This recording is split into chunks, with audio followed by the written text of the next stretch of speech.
जय माता दी। शिव जी की शादी के बारे में आपको सबको पता ही है, हिमाचल में हुई थी और बारात उनकी उत्तराखंड गई थी। और शादी के बाद पंडितों ने उनसे दक्षिणा मांगी कि तो शिव जी ने कहा कि मैं तो अघोरी हूँ। उन्होंने अपने झोले में हाथ डाला और पंडित जी को 3 मुट्ठी राख दे दी।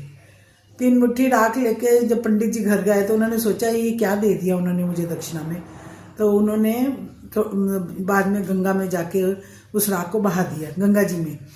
तो जब राख उन्होंने बहाई तो पूरी गंगा जी में रतन और आभूषण सब सोना चांदी से पूरी भर गई गंगा जी। तो अपने हाथों में जब उसको उठाने लगे तो उनके हाथ में कुछ भी नहीं आया।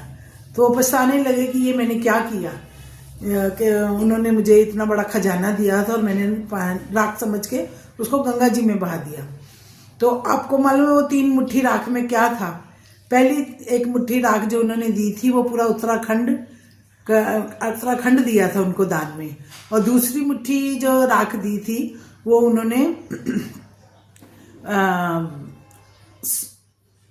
4 वेदों का ज्ञान दिया था। और तीसरी मुट्ठी राख में उन्होंने पूरे दुनिया पूरे संसार का धन दिया था।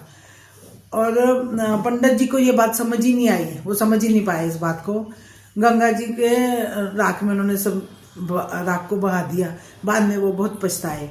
जिंदगी भी हमें ऐसे ही 3 मौके देती है, वो हमको पहचानने होते हैं कि उन मौक़ों को देख के हमको उनको समेटना होता है। जैसे पंडित जी ने गंगा जी में बहा दिया, वैसे ही हम भी अपनी ज़िंदगी में वो मौके गवा देते हैं। तो उन मौक़ों को पहचानिए और खुशी से रहिए। जय माता दी।